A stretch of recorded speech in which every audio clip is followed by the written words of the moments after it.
একটা সময় দেশে কৃষক শূন্য হয়ে যাবে জানেন? কারণ ম্যাজিস্ট্রেটের ছেলে ম্যাজিস্ট্রেট হতে চায় কিংবা তার উপরে যদি কোনো কিছু থাকে সেটাই হতে চায়।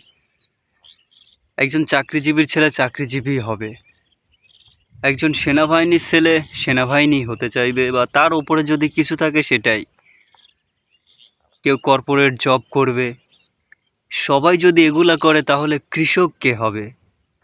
পড়াশোনা করে মাস্টার্স পাশ করে ডিগ্রি নিয়ে কৃষকও হওয়া যায়। কৃষকটাকে মানুষ এত নিচু চোখে কেন দেখে আমি জানি না।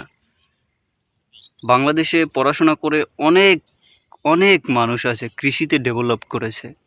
বিসমিল্লাহ এগ্রো সাহিব ভাই, তিনি কিন্তু পড়াশোনা করেছেন, গ্র্যাজুয়েশন কমপ্লিট, তিনি কৃষিতে এসেছেন।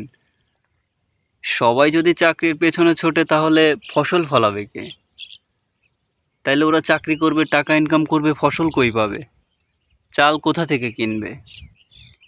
কৃষকও তো হতে হবে।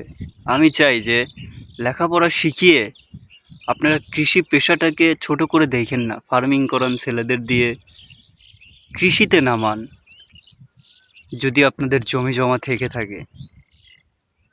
কৃষি কাজটা ভালো না, কৃষি কাজটা খারাপ না, বুঝছেন? দেখেন, আমার নবী রাসূলগণ কখনোই বলেন নাই যে চাকরি করেন।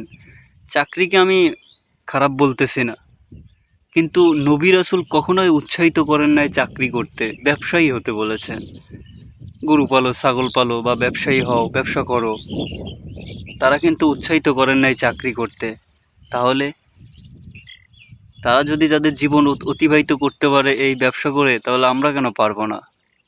ব্যবসাতে বরকত বেশি, এটা আমরাই বুঝি না। একটু লস হলেই আমরা মনে করি যে লস হয়েছে, হায় হায় কি হইল।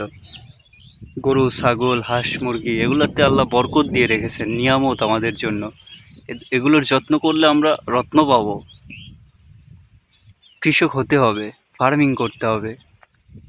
আসসালামু আলাইকুম। ভালো থাকেন, সুস্থ থাকেন।